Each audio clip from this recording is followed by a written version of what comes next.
Before I took the final photographs for my magazine, I practiced using the Canon 7D in the studio at school. This was helpful as we were able to change the ISO and the aperture to make better depth of field and make our photos look more professional.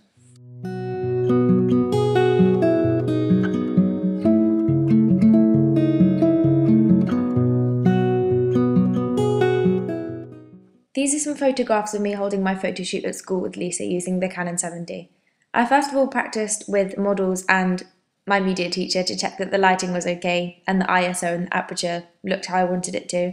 Then brought Lisa into the studio and tried taking photos of her in all different outfits to see which one fitted best with the magazine.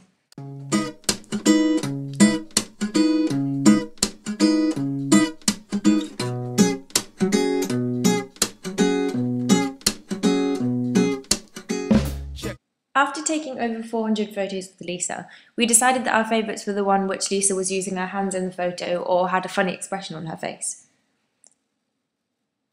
We chose our favourites and put them into contact sheets so that we could see more clearly which ones we would use for the cover and for the article. After this, we used iPhoto to edit the lighting and make sure the exposure was okay.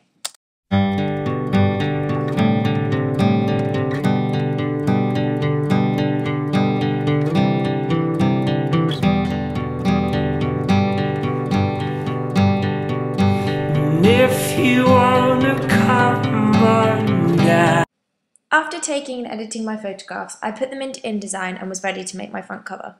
I realised that to make my magazine individual and interesting, I had to download fonts from the internet. So I logged on to www.1001fonts and downloaded them and installed them onto my Mac. As I started to put together my cover with a green, cream and brown colour scheme to match my acoustic theme, I realised that the title couldn't really be seen under Lisa's hair, so I moved the photograph down and put it in a white space above the photo.